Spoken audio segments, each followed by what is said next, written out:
আসসালামু আলাইকুম রহমতুল্লাহি আবরকাতুহ। আজকে আমরা শিখব সূরাত কুরাইশ মাক্কিয়া আরবি রিডিং বানান করে। বিসমিল্লাহির রহমানির রহিম। লাম জের লি, হামজা ইয়াজের ই, লি ই, লামের নিচে জের, লাম জের লি। এখানে আলিফ, আলিফের উপর যখন জবর জের পেশ হয় তখন তাকে হামজা বলতে হয়। তাহলে হামজার নিচে জের, জেরের বাম পাশে জজমালিয়া মদের হরফ, এই জায়গায় এক আলিফ মদ হবে, ঠিক আছে। লি ই, লাম খারা জবর লা, ফাজের ফি, লি ই লা ফি। কফ পেশ কু, রয়া জবর রয়, ও রয়, শিন দুইজের শিন, ও রয় শিন। এই জায়গায় যেহেতু আয়াত শেষ অক্ফ হবে, আমরা থেমে যাব, সেই কারণে শিনের দুইটা জের কি হবে, সাকিন হবে। এবং কপ্পেশকু রয়ে জবর রয়, ও রয়, এই জায়গায় রর উপরে জবর, জবরের বাম পাশে জজমালাইয়া, এটা হচ্ছে লিনের হরফ। লিনের হরফের বামের হরফে অক্ফ হইলে মধ্যের লিন, এই জায়গায় একালিফ টেনে পড়তে হবে। ও রইশ, ও রইশ, এইভাবে, হ্যাঁ। লিইলাফি কুরাইশ। হামজা জের ই, হামজার নিচে খারাজের, হামজা খারাজের ই, লাম খারাজ জবর লা, ইলা, ফাজের ফি, হামিম জের হিম, ইলাফিহিম।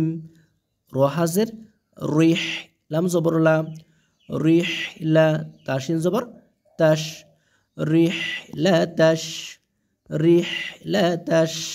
শিনদের শি, তালিফ জবর তা, তার উপরে জবর, জবরের বাম পাশে খালি আলিফ, মদের হরফ, মদের হরফের উপরে মোটা চিহ্ন, বামে হামজা, মধ্যে মুত্তাসিল, চার আলিফ মদ হবে। রিহলাতাশ শিতাই, হামজা জের ই, রিহলাতাশ শিতাই। ওয়াসদ জবর ওয়াস, ওয়াতিয়া জবর সই, ওয়াসই, ফাজের ফি, ওয়াসইফি আছে। এই জায়গায় যেহেতু আয়াত শেষ অক্ফ হবে, অক্ফের কারণে যেহেতু কি করবো, আমরা এই জায়গায় থেমে যাব, সেই জন্য ফার উপরে কি হবে, সাকিন হবে। কারণ অক্ফের সময় শেষ হরফের উপরে জবর জের পেশ থাকলে সাকিন হয়ে যায়, ফার জেরটা সাকিন হবে, ঠিক আছে। এবং সতিয়া জবর সই, এই জায়গায় মধ্যে লিন হবে। কেন? জবরের বাম পাশে জজমালাইয়া, এটা হচ্ছে লিনের হরফ, লিনের হরফের বামের হরফে অক্ফ হইলে মধ্যে লিন, এখানে একালিফ টেনে পড়তে হবে। অসইফ, অসইফ। ইলাফিহিম রিহলাতাশ শিতা, এখানে মধ্যে মুত্তাসিল কিন্তু, হ্যাঁ। শিতাই ওয়াস-সয়ফ। ফালাম জবর ফাল, ইয়া আইন জবর ইয়া, ফাল ইয়া, বা পেশ বু, দালওয়া পেশ দু, ফাল ইয়া বুদু, দালওয়া পেশ দু, একালিফ মদ, পেশের বাম পাশে জজমালা ওয়াও মদের হরফ, ঠিক আছে। ফালইয়াবুদু, রবা জবর রব, বা জবর বা, রব্বা, রব্বা, হাখার জবর হা, জাল্লাম জবর জাল, হাজাল, হাজাল বাইত, বাইয়ে জবর বাই, তাজের তি, বাইতি। এই জায়গায় আয়াত শেষ অক্ফ হবে, অক্ফের কারণে আমরা থেমে যাব, সেই জন্য তার জেরটা সাকিন হয়ে যাবে। এবং বার উপরে জবর, জবরের বাম পাশে জজমালাইয়া, এটা হচ্ছে লিনের হরফ, লিনের হরফের বামের হরফে অক্ফ হইলে মধ্যে লিন, লিন হলে কি করতে হবে, মধ্যে লিন হলে একালিফ টেনে পড়তে হবে।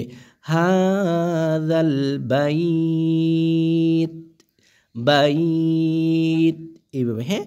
ফালইয়াবুদু রব্বা হাযাল বাইত।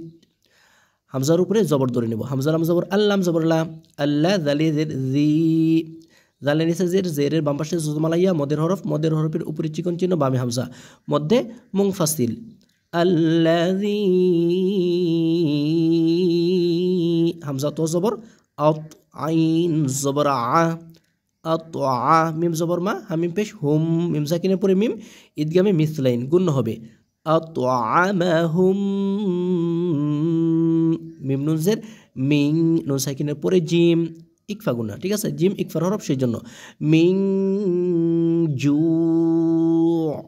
পেশের বাম পাশে জজমালা ওয়াও মদের হরফ, মদের হরফের বামের হরফে অক্ফ হইলে মধ্যে আরজি, মধ্যে আরজি তিন আলিফ টেনে পড়তে হয়, সেই জন্য মিং জু,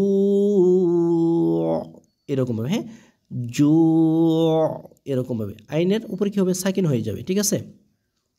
যদি অক্ফ করি সেক্ষেত্রে ওয়াও জবর ওয়া, হামজা খারা জবর আ ওয়া আ মিম জবর মা ওয়া আ মা নুন জবর না হামিম পেশ হুম মিম সাকিনের পরে মিম ইদগামে মিসলাইন ওয়া আমানাহুম